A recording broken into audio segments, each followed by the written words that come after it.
ಈಗ ಮತ್ತೆ ನೇರವಾಗಿ ಶಿವಮೊಗ್ಗಕ್ಕೆ ಹೋಗೋಣ. ಶಿವಮೊಗ್ಗದಿಂದ KS ಈಶ್ವರಪ್ಪನವರು ಬಂಡಾಯ ಸ್ಪರ್ಧೆಯನ್ನ ಮಾಡ್ತಾ ಇದ್ದಾರೆ. ಬಂಡಾಯ ಸ್ಪರ್ಧೆ ಇದ್ರೂ ಕೂಡ ಮೋದಿ ಬೇಕು ಅಂತ ಈಶ್ವರಪ್ಪನವರು ಹೇಳ್ತಾ ಇದ್ದಾರೆ. ಅಂತಂದ್ರೆ ಪ್ರಧಾನಿ ನರೇಂದ್ರ ಮೋದಿ ಅವರ ಭಾವಚಿತ್ರಕ್ಕಾಗಿ ಈಗ ಫೈಟ್ ಮಾಡ್ತಾ ಇದ್ದಾರೆ.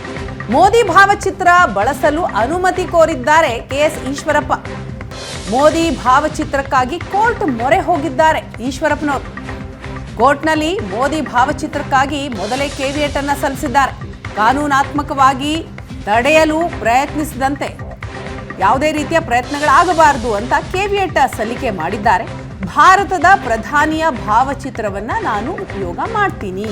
ಸಂವಿಧಾನದಲ್ಲಿ ಪ್ರಧಾನಿ ಭಾವಚಿತ್ರವನ್ನ ಬಳಸೋದಿಕ್ಕೆ ಅವಕಾಶ ಇದೆ.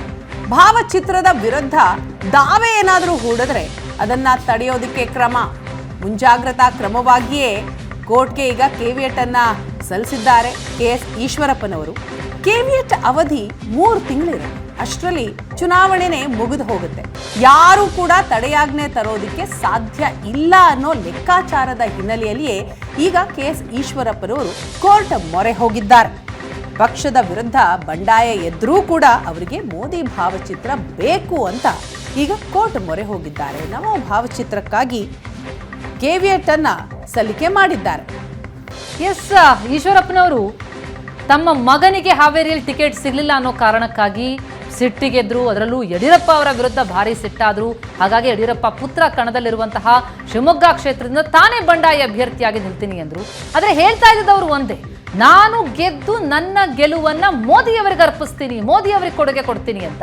ಈಗ ತಮ್ಮ ಪ್ರಚಾರಕ್ಕೂ ಮೋದಿ ಭಾವಚಿತ್ರ ಬಳಕೆ ಮಾಡ್ಕೊಳ್ಳೋದಕ್ಕೆ ಮುಂದಾಗ್ತಾ ಇದ್ದಾರೆ. ಅದಕ್ಕೆ ಯಾವುದೇ ಅಡ್ಡಿ ಆಗದೇ ಇರಲಿ ಅಂತ ಕೋರ್ಟ್ನಲ್ಲಿ ಮುಂಜಾಗ್ರತಾ ಕ್ರಮವಾಗಿ ಕೇವಿಯಟ್ ಸಲ್ಲಿಸ್ತಾ ಇದ್ದಾರೆ.